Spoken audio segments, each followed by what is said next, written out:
जय हिंद बच्चों। Welcome back to our channel. We are back with our new video. आज की वीडियो में हम लोग पढ़ेंगे magnetic effect of electric current, chapter 13, जो कि हमारे सिलेबस का बहुत ही एक इंपॉर्टेंट चैप्टर है। तो चलिए वीडियो को स्टार्ट करते हैं बिना टाइम वेस्ट किए। तो सबसे पहले हम लोग समझते हैं कि मैग्नेट होता क्या है। मैग्नेट एक मटेरियल है, एक स्पेशल मटेरियल जिसके पास एक स्पेशल पावर है, एक स्पेशल प्रॉपर्टी है कि वो किसी भी आयरन लाइक सब्सटेंस को, किसी भी मैग्नेटिक सब्सटेंस को अपनी तरफ अट्रैक्ट कर सकता है। मैग्नेट के बारे में हम लोग क्या पता है कि मैग्नेट बाइपोलर होता है। मैग्नेट के हमेशा दो पोल्स होते हैं। मैग्नेट को आप कितने भी छोटे पीसेस में तोड़ दोगे, कितना छोटा पीस काट दोगे, उसका उसका फिर भी दो पोल्स हमेशा रहेगा। ठीक है, एक नॉर्थ पोल होता है जो कि हमेशा जब भी उसको फ्रीली हम लोग सस्पेंड करेंगे, जब भी हम लोग कहीं उसको फ्रीली छोड़ देंगे तो वो हमेशा किस डायरेक्शन में जाएगा, उसका एक पोल नॉर्थ की तरफ, और एक एक पोल जो उसका वो साउथ की तरफ इंडिकेट करेगा। इसलिए मैग्नेट के दो पोल्स का नाम भी north pole and south pole रखा गया है। ठीक है, मैग्नेट की पोल्स की ये प्रॉपर्टी होती है कि जो भी सेम पोल होता है, जैसे नॉर्थ और नॉर्थ पोल, वो दोनों आपस में एक दूसरे को क्या करेंगे, रिपेल करेंगे। ठीक है, और जो अपोजिट पोल्स है जैसे कि नॉर्थ और साउथ पोल, वो दोनों आपस में एक दूसरे को अट्रैक्ट करेंगे। तो like pole repels each other and unlike pole attracts each other. ये क्या है, मैग्नेट के पोल्स का प्रॉपर्टी है। आगे हम लोग देखते हैं कि बार मैग्नेट क्या होता है। बार मैग्नेट क्या है, एक क्यूबॉइडल, एक रेक्टेंगुलर ऑब्जेक्ट होता है, या तो वो आयरन, स्टील या किसी और फेरोमैग्नेटिक सब्सटेंस का बना हुआ होता है, जो कि क्या करता है, परमानेंट मैग्नेट की प्रॉपर्टी को शो करता है। वो हमेशा मैग्नेट की तरह मैग्नेट की प्रॉपर्टी को शो करेगा। इसका भी क्या होता है, दो पोल्स होता है, एक नॉर्थ और एक साउथ पोल, है ना। और इसको भी जब भी हम लोग फ्रीली सस्पेंड करेंगे तो ये किस डायरेक्शन को शो करेगा, नॉर्थ एंड साउथ डायरेक्शन को शो करेगा। फ्रीली सस्पेंड करने का मतलब ये हुआ कि अगर हम लोग उसको फ्रीली छोड़ दे, मतलब उसको इस तरह छोड़ दे कि जिसमें वो ऐसे एनवायरनमेंट में छोड़ दे जिसमें वो फ्रीली अपना मूवमेंट कर सके। ठीक है, जैसे कि अगर आप पानी में जाते होंगे, अगर आप पानी स्विमिंग पूल में या फिर तालाब में अगर आप जाते होंगे, तो आप वहां फील करते हो कि आपका बॉडी फ्री मूव महसूस कर रहा है, फ्री फील होता है वहां पे। तो उसी सिचुएशन को कहते हैं फ्रीली सस्पेंशन। ठीक है, उस तरह के सिचुएशन में जब भी हम लोग मैग्नेट को रखेंगे तो मैग्नेट हमेशा नॉर्थ एंड साउथ डायरेक्शंस को इंडिकेट करता है। ठीक है, नेक्स्ट हम लोग समझते हैं कि मैग्नेटिक फील्ड क्या होता है। हर एक फील्ड, हर एक प्रॉपर्टी का क्या, हर एक पावर का अपना कुछ फील्ड होता है ना। जैसे अगर एक मैग्नेट है, उसके एक एक उसका डिस्टेंस बना हुआ होगा, एक उसका रेडियस होगा, इतने एरिया के अंदर अगर कोई सब्सटेंस आएगा तो वो उसको अपनी तरफ अट्रैक्ट कर लेगा। ऐसा तो नहीं कि यहाँ पे हम मैग्नेट रख दिए, अब उससे 1 किलोमीटर दूर कोई सब्सटेंस है, कोई मेटल है या कोई आयरन का पीस रखा हुआ, उसको मैग्नेट अपनी तरफ खींच लेगा, ऐसा तो नहीं होगा। हर एक मैग्नेट क्या होता है, एक अपना एक स्पेसिफिक फील्ड होता है, उसी को हम लोग क्या कहते हैं, मैग्नेटिक फील्ड कहते हैं। नेक्स्ट हम समझते हैं कि मैग्नेट का जो फील्ड होता है वो होता किस तरह से है। तो इसको टेस्ट करने के लिए हम लोगों ने क्या किया था कि मैग्नेट के ऊपर हम लोगों ने क्या किया, जो आयरन का जो पाउडर होता है ना, आयरन के पाउडर को, जो हम लोग आयरन फिलिंग्स को जब हम लोग मैग्नेट के ऊपर छीटा, जब मैग्नेट के आसपास मैग्नेट को मूव कराया, तो हमें इस तरह का एक इमेज देखने को मिला। हमें क्या देखने को मिला, हम लोगों को ये इमेज देखने को मिला। इसमें क्या हो रहा है कि मैग्नेटिक फील्ड लाइन इस तरह से निकल रहा है नॉर्थ से साउथ की तरफ, इस तरह का लूप्स हमें देखने को मिला, इस तरह के बहुत सारे लूप्स देखने को मिले। ठीक है, ये क्या हमारे मैग्नेट के फील्ड लाइंस है, जो कि फील्ड लाइन कहां से स्टार्ट हो रहा है, नॉर्थ से स्टार्ट हो रहा है और साउथ में जा रहा है। ये हम लोग कैसे पता चला कि आयरन का जो फीलिंग्स था वो पोल्स के पास बहुत ज्यादा अमाउंट में चिपका हुआ था। ठीक है, पोल्स के पास बहुत ज्यादा आयरन फीलिंग जमा हुआ, जबकि इसके सेंटर के पास आयरन फीलिंग का अमाउंट काफी कम था। इससे हम लोग को पता चला कि मैग्नेट का जो इंटेंसिटी होता है, जो मैग्नीट्यूड होता है, वो पोल्स पे काफी ज्यादा हाई रहता है। अब हम लोग समझते हैं मैग्नेटिक फील्ड लाइन के बारे में। मैग्नेटिक फील्ड लाइन जो होता है वो हमेशा नॉर्थ पोल से निकल के, मैग्नेटिक फील्ड जो होता है वो नॉर्थ पोल से निकल के साउथ पोल की तरफ बढ़ता है। नॉर्थ पोल से हमेशा वो साउथ पोल की तरफ जाएगा। जब मैग्नेट के बाहर और मैग्नेट के अंदर जो होता है वही पोल, मैग्नेट के अंदर जो फील्ड लाइन होती है वो साउथ पोल से नॉर्थ पोल की तरफ बढ़ता है। इसी वजह से आप लोग देख सकते हैं कि जितने भी मैक्सिमम लूप्स है, जितने भी मैक्सिमम लाइन है, वो कहां पे बन रहे हैं, पोल्स पे बन रहे हैं। इन पोल्स पे लाइन बनने की वजह से क्या हो रहा है कि पोल्स पे मैग्नीट्यूड मैग्नेट का बढ़ जाता है, वहां पे पोल्स पे मैग्नेट का पावर काफी ज्यादा हाई होता है। अब मैग्नेटिक फील्ड लाइंस के बारे में कुछ प्रॉपर्टी हम लोग जान लेते हैं। मैग्नेटिक फील्ड लाइन जो होता है वो हमेशा क्लोज लूप बनाता है। आप लोग देख पा रहे हो कि वो नॉर्थ पोल से साउथ पोल की तरफ जा रहा है, फिर साउथ से नॉर्थ, तो ये कंटीन्यूअस एक क्लोज लूप बनते जाता है ना। दूसरा कि कोई भी जो फील्ड लाइन था वो आपस में एक दूसरे को इंटरसेक्ट नहीं करता। मैंने यहाँ पे कुछ लाइंस बनाया जो कि आपस में इंटरसेक्ट हो जा रहा है, लेकिन एक्चुअल में कोई भी फील्ड लाइन आपस में इंटरसेक्ट नहीं होता है। ठीक है, और जहां पे जितने ज्यादा फील्ड लाइन प्रेजेंट होगा वहां पे उतना ज्यादा मैग्नेट का इंटेंसिटी होगा, उतना ज्यादा मैग्नीट्यूड होगा मैग्नेट का, उतना ज्यादा स्ट्रेंथ होगा मैग्नेट का। नेक्स्ट हम लोग समझते हैं जो ऑयस्टेड एक्सपेरिमेंट, एक बहुत ही फेमस साइंटिस्ट है ऑयस्टेड, उन्होंने एक एक्सपेरिमेंट किया था।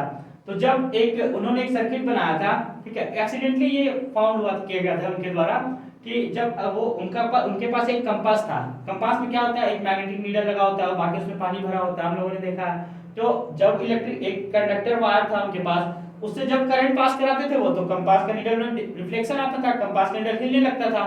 तो वो सोचे ऐसा क्यों हो रहा है भाई, तो उन्होंने करंट को ऑफ किया, देखा डिफ्लेक्शन बंद हो गया, ठीक है।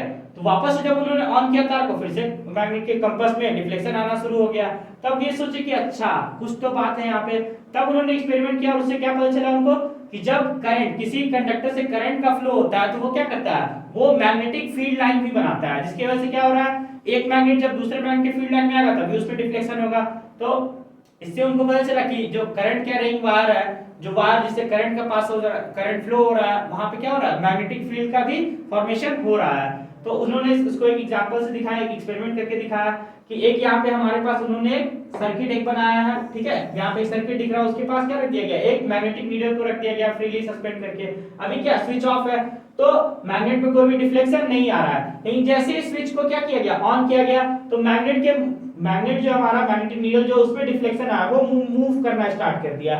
तो उन्होंने क्या किया, करंट को रिवर्स कर दिया, तार को उल्टा जोड़ दिया। अब पहले करंट इस डायरेक्शन में मूव कर रहा था, तो जो नीडल था हमारा इस डायरेक्शन की तरफ आने लगा। अब उन्होंने करंट को रिवर्स कर दिया, करंट अब इस डायरेक्शन में मूव करने लगा, तो हमारा नीडल इस उल्टे डायरेक्शन में मूव करना स्टार्ट कर दिया। इससे क्या पता चला, इससे वो श्योर हो गए कि जब इलेक्ट्रिक करंट बहता है तो उसमें भी कुछ मैग्नेटिक फील्ड प्रोड्यूस होता है। आगे हम लोग देखते हैं कि जब दूसरा एक्सपेरिमेंट हुआ, ठीक है, एक कार्डबोर्ड को रखा गया, जैसे कि आप लोग इस इमेज में देख पा रहे हो कि यहाँ पे क्या रखा गया, एक कार्डबोर्ड रखा गया और यहाँ से एक स्ट्रेट करंट क्या रही, कंडक्टर को पास कराया गया। जब करंट इससे पास नहीं हो रहा था तो यहाँ पे जो आयरन फिलिंग रखे थे वो नॉर्मली रखे हुए हैं, लेकिन जब इससे करंट पास कराया गया तो यहाँ पे जो आयरन फिल थे वो कंसेंट्रिक सर्कल क्या हुआ, जिसका सेंटर एक है और बहुत सारा सर्कल उसी सेंटर पे बन रहा है, इसको कहते हैं हम लोग कंसेंट्रिक सर्कल। तो कंसेंट्रिक सर्कल का पैटर्न बना रहा है वहां पे जो आयरन फिलिंग से, जब उससे करंट का सप्लाई हो रहा है। तो अब ऐसा क्यों होता है हम लोग समझते हैं, ठीक है। तो